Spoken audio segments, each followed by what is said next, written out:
Hello everyone, welcome back to the Human Reviews channel, and today we'll talk about Fall Out Boy, ladies and gentlemen. Iconic 2000s pop punk turned 2010s pop rock and stadium rock, and then kind of pop punk again on their last album, but not fully committing to it. Their trajectory has been really fucking weird. Yeah, they are a strange band, but also a widely beloved band among the emo crowd, among the millennial crowd. I know my mum is a massive Fall Out Boy fan, and yeah, just the pop punk scene in general, I don't think would have been the same without this band. Of course, they have released multiple monumental releases in the space, like From Under the Cork Tree and Infinity on High, with absolutely smash hit singles like Dance Dance, Sugar We're Going Down, Thanks for the Memories, and This Ain't a Scene, It's an Arms Race. Patrick Stump, Pete Wentz, Andy Hurley, and Joe Troman, four boys who really did shape the look of pop punk, in my opinion. You had Pete Wentz with the very emo, the long fucking hair with the fringe and the eyeliner. Patrick Stump being kind of the nerdy fucking Redditor type, even though I know Reddit didn't exist back then, with the fucking fedora and the sideburns and the long hair. Yeah, Fall Out Boy are a very influential band, one that I have very many varying opinions on. Some albums I absolutely love, some albums I absolutely fucking hate. And I just want to preface this by saying this is all just my opinion, and I would love to hear yours down in the comments. Tell me which is your favorite, which is your least favorite Fall Out Boy albums. I'm going to be tearing them in chronological order of when they released, from Take This to Your Grave all the way up to So Much for Stardust. No EPs, no singles, no bonus stuff, anything like that. It's just the full-length studio albums that we're tearing today. And with that being said, let's just get straight into it. Where is your boy tonight? I hope he is a gentleman. Starting, of course, with their 2003 album, Take This to Your Grave. I'm going to get a little bit of shit for this one. I do not like this album. I find this to be a very boring, standard pop-punk release that doesn't really do anything to set itself apart from others in the scene at the time. You do get a handful of tracks here that stand out, I guess. Grand Theft Auto and Where Is Your Boy is a song that definitely is a lot more catchy than the other tracks on this album. It does have a lot of staying power, and does get stuck in my head anytime I do find myself returning to it. But the vast majority of the other stuff here is just bland, forgettable pop-punk, with some really lackluster production added into the mix as well. The band had not come into their own as performers here, particularly Patrick Stump. His writing and vocals here are very hit and miss, and unfortunately more often than not they're misses. And I just find this whole thing to be a not bad but incredibly forgettable listen that I never find myself returning to at all. This album for me lands itself in the C tier. It's not good, it's not bad, it's just incredibly bland in my opinion.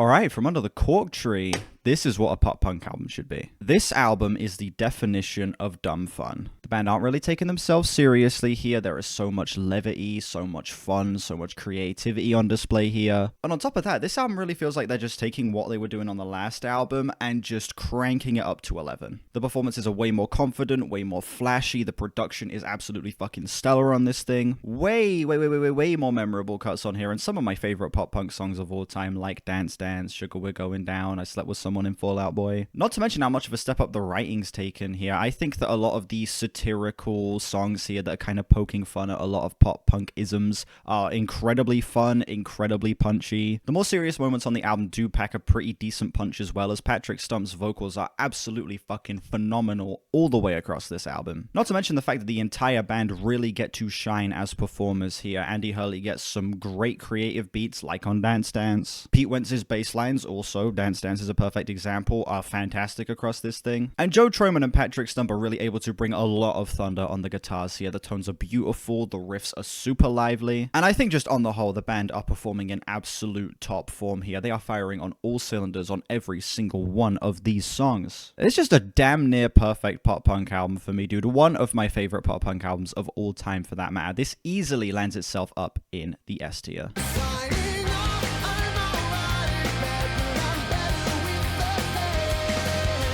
Alright, Infinity on High. This is the band's big release. You get songs like Thanks for the Memories, This Ain't a Scene, It's an Arms Race, I'm Like a Lawyer, loads of massive hits on this album. And not only are there the great massive hits on this album, this is just such a fun fucking album, and it only really gets more so with every listen for me. It's a huge switch from their first two albums, definitely still a pop punk album, but working in a lot more pop-isms across this. The album is a lot more flashy. It sees them, at a height that the band had never really reached before, following following the massive success of From Under the Cork Tree, and it kind of sees the band poking fun at themselves for that with a lot of the songs on here. Some people say they get a little self-indulgent here, some people say the songs are a little head up ass, but I completely disagree. I think that all of the satirical moments really work, and it's very clear that the band are not taking themselves seriously here. In fact, I think that's just the strength of old Fall Out Boy in general, is that the band just never really take themselves all that seriously. There's such a looseness, such a carefree kind of feel to all of their pre-hiatus albums, in my opinion. Even Take This to Your Grave, which I'm not a big fan of. I will say there are a couple moments on this album that I'm not the biggest fan of. I think that Golden is a solid but not all that impressive ballad, and I do think the pacing is a little wonky at points. I don't find myself listening to the entirety of the back half quite as much as I find myself listening to the front half of this album. But still, honestly, those gripes aside, I'd put this thing up in the S tier. I'd say it's marginally weaker than Cork Tree,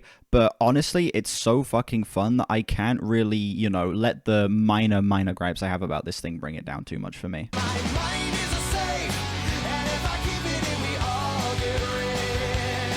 Folie Deux sees Fall Out Boy at their absolute best. This is not only my favorite Fall Out Boy album, but my favorite pop punk album in general, and a top 10 album of all time for me. This thing is so creative, it's so punchy. It sees the band getting a little bit more serious, but bringing along a lot of that satirical, kind of goofy, youthful energy of the previous releases as well. And it really sees the band at their most fully fleshed out, in my opinion. Patrick Stump as a vocalist is the best I think he's ever been, even like going forward into their post-hiatus stuff here. I think that he is really bringing his A-game in terms of not only emotion, but also just the range he shows in terms of his melodic sensibilities. So many incredibly catchy tracks across this album, like I Don't Care, 27, $20 Nosebleed. And I think that's also helped by easily Pete Wentz's best lyricism up to this point. Again, the range he's able to show here, and the fact that he's able to make it all feel so tonally consistent is nothing short of incredibly impressive. Another interesting note to add here is the band got Pharrell Williams on production on this album. I remember learning that and being like, what the fuck? But no, Pharrell Williams produced this album, and man, he produced the hell out of this thing. He is able to get so many creative, colorful ideas out of the band that really feel like they are encapsulating everything that works about them and also adding in so much new flavor and spice. I really feel like a song like Head First Slide into Cooperstown could not land on any of their previous albums. It feels like something that would only work on this album and only with Pharrell Williams behind the production. Not to mention the band gets a really fun selection of features here. They obviously aren't like the most prominent, but the band bring in voices like Brendan Urie, Elvis Costello, Debbie Harry, fucking Lil Wayne appears on this album. Just lots of fun little appearances that flesh out the tone and the character of this album. I really think that this is easily the band's most expressive album, and that's a big thing that helps it in my opinion. It goes without saying that Folie Deux is easily an S tier. This album is a 10 out of 10, one of my favorite albums of all time. No fucking competition, it's an S tier, obviously.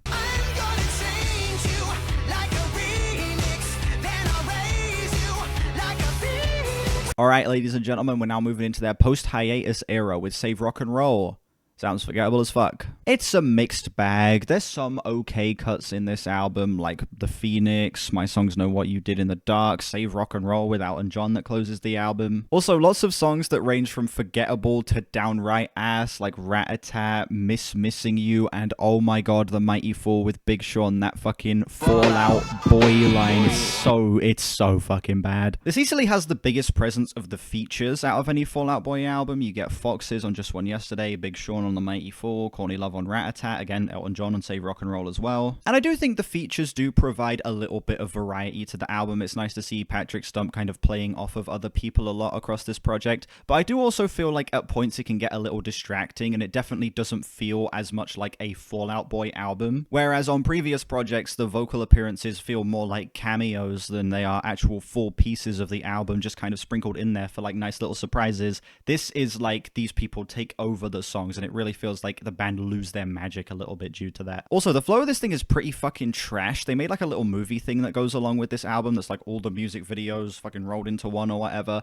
and it feels like they had the story in mind first and then kind of wrote the album around it, and some of these songs are forced to be stretched or squashed down to fit along with that. And all in all, it just results in such a messy, incoherent listen, and I never find myself returning to this thing. Even the songs that I enjoy, I rarely put on honestly. Similar to Take This to Your Grave, this isn't a bad album, but I cannot say it's anything close to good. It finds itself in the C tier for me. It's just, again, forgettable and very messy. Some legends are told, some turn to dust or to gold, but you will remember me. American Beauty, American Psycho, their 2015 album that really put them back on the map. Multiple absolutely insanely huge singles on this album, like Irresistible, Immortals, and of course the band's biggest song now, Centuries. It is absolutely insane how massive the singles for this thing were, and how absolutely, utterly, painfully, incredibly forgettable the rest of this thing is. I cannot tell you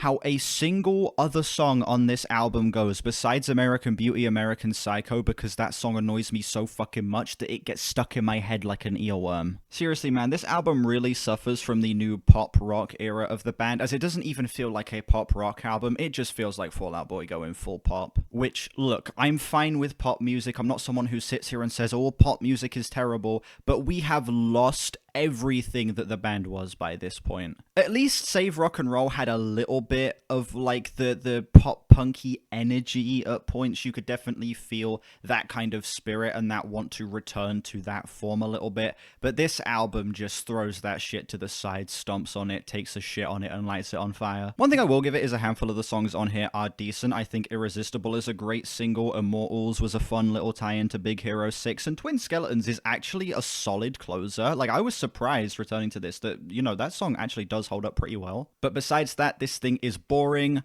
unforgettable, trash, dog shit. I can't believe I originally gave this thing a 5. It's like a 4 for me now. Sam lands itself in the D tier. It's absolute trash. But it gets worse from here, because do you know what album's next? We've gone way too fast for way too long.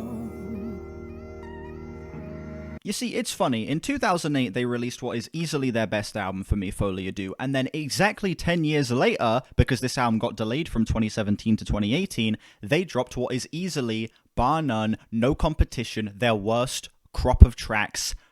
Like, it's indescribable how bad this thing is. This sees the band going electronic, ladies and gentlemen. They go full electronic on this thing, and oh my god, it is fucking unbearable. There is one good song on this album, and that is Expensive Mistakes. That song is fun. It's a cute single. It's got a fun music video as well, where the band are like doing this fucking TV commercial bullshit. That song is actually pretty fire, and I'd give it like an 8 out of 10. But everything else on this album ranges from boring to flat out unlistenable. The song Young and Menace is all you need to hear to know how much of a mistake this album was. The song starts out okay, it's kind of creepy, kind of eerie. I kind of like the off-key singing that Patrick Stump brings, and then the drop comes in, and the only fucking thing this album has going for it is interesting song titles. Like, look at these titles, man. Stay Frosty, Royal Milk Tea, Champion, Bishop's Knife Trick, Sunshine Riptide. Those are great titles for tracks. It feels like, you know, we could have at least tried to make the songs sound like what the titles sound like, right? And as if the band hadn't already fucking put their pop punk roots in their grave. You know how I was talking about how they like threw it to the side, stomped on it, lit it on fire, and took a steam and shit on it? Now they're pissing on its grave. Oh my god, there is no sense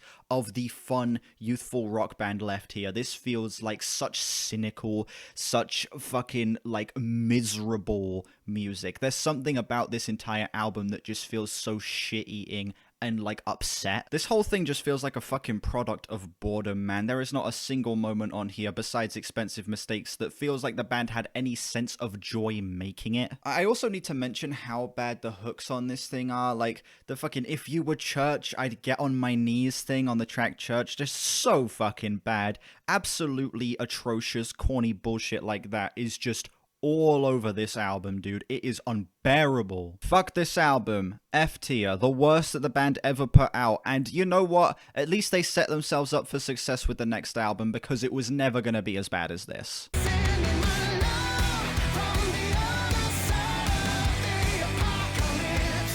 So much for Stardust is actually okay. I actually kind of like this album, I can't lie. Big step up from Mania, absolutely. This kind of sees them going back a little bit to their pop-punk roots, but really, honestly, only on the first song, Love from the Other Side, which is easily the best single the band have put out since Folie Deux, in my opinion. That song fucks hard. It's this great blaring rock track, super fun riffs, very heavy guitars. Patrick Stump is kicking ass vocally on that song. Even the other two singles that the band put out for the album, Heartbreak Feels So Good and Hold Me Like a Grudge, were actually really fun as well. They kind of had a little bit of like an 80s flair to them that I really liked, and it felt like the band were taking themselves in a much stronger direction. And for the most part, they did. There's fun songs on here, like the title track, So Much for Stardust, the singles that I already mentioned, but also a lot of cuts that are just incredibly forgettable, like Fake Out, So Good Right Now, Flu Game, Baby Annihilation. Songs that even on my first listen with this album back in fucking 2023, I forgot them by the end of the listen. I was like, what do these songs sound like again? Hold on, let me fucking go back and listen to these. And on that re-listen, I remember being so disappointed and just being like, oh, wait, these songs aren't actually that good. I just had like first listen bias. But I will say the ratio of good tracks to bad tracks is definitely a lot more in the positive. I would even go as far as to say that this is a good album, just a fucking far cry from a great one. I think the flow's pretty solid, the production is far stronger than Mania, and it sees the band actually injecting a little bit of life, a little bit of actually pretty uproarious energy at points, and I definitely do appreciate this much more as an artistic statement than anything they put out in the 2010s. Surprise, surprise, Fall Out Boy are finding themselves up in the B tier in the 2020s, dude. Yeah, this is a good album. That was a fucking shock to me that they were able to put out another good release post-hiatus. Anyway, now it's time to rank these albums within their individual tiers. Let's do this. Last place, obviously, is Mania, followed, of course, by American Beauty, American Psycho. Then, I'm gonna get shit for this, but Take This to Your Grave finds itself under Save Rock and Roll, which is at the top of the C tier. Number 4, obviously, So Much for Stardust, alone in the B tier. Then we have the S tier albums to rank. At the bottom, I'm going to go Infinity on High, the weakest of this incredible 3-album run, as most middle points in a trilogy are, but I still think this album is fucking phenomenal. Not really a bad thing I can say about it. In number 2, I am going to go From Under the Cork Tree. Is it going to move? Fucking hell, there we go. Number 2, From Under the Cork Tree. This album is great. One of the best pop-punk albums of all time. Just such a fun ride front to back. But obviously, number 1, it's gonna be Folie Deux, my favorite pop-punk album of all time, a top 10 album of all time for me. I think this thing is just endlessly fun, endlessly replayable, incredibly written, gorgeous, fucking immaculate album. Pristine shit. Good job, Fall Out Boy. Hopefully we can reach these heights someday in the future. And yeah, that is going to be it for me. Let me know how you'd rank the Fall Out Boy albums down below. Somewhere around here you can see my collaboration with my friend Gage, where we reacted to Folie Deux on stream. That was a very fun one. Please go watch that. Let me know what other bands you'd like to see me tier list down below. Another playlist around here with other tier list videos that you can check out if you like this format. Like and sub if you haven't. We are on our way to 4K. Links in the description to my Discord, my album of the year, my Twitter, and my other channels. Check those out if you haven't, and I will see you all whenever I next stream or upload. Bye bye.